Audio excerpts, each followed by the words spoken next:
When I was 15, I read a book called Darker Than You Think by Jack Williamson, and it was about werewolves. I really loved that book. You know, it hit me at a time when I was a teenager that just something worked about it, and that Williamson made me want to be a werewolf. So it took me, then I later read a book called The Wolf's Hour by Robert McCammon, and I liked that one too. And it was like, oh, here's another werewolf. Gee, I'd really like to write a werewolf book.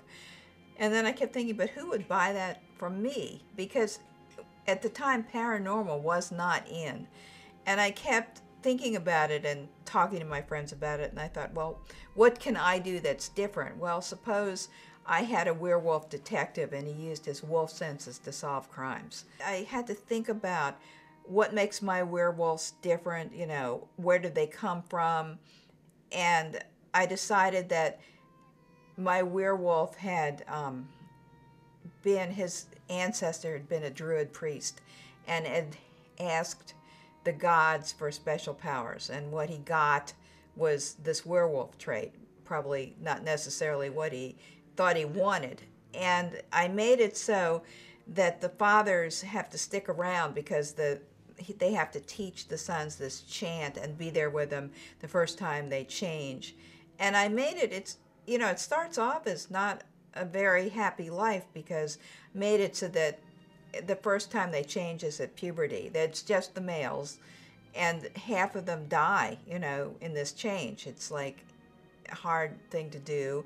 And then also, if the woman who's married to a werewolf conceives a baby that's a girl, she dies because it's a sex-linked characteristic and they need the male hormones to live. So Ross, my first werewolf detective, decided that he would never marry, would never inflict this on a woman. And of course, what happens is he meets somebody he falls in love with, and what happens with my werewolves is they bond with a woman, and then that's going to be their life mate. And he's become the linchpin of my werewolf family. He's changed a lot of things. For first place, the woman that he met her because he went in for genetic testing, and so she's a geneticist, and she's figured out how to solve some of the problems.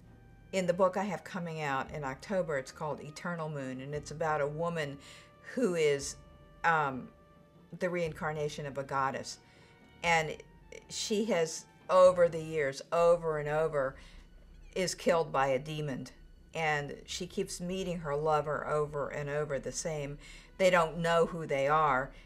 But it always works out badly because of this demon. And it really takes one of my martial werewolves, to help her stand up to this demon.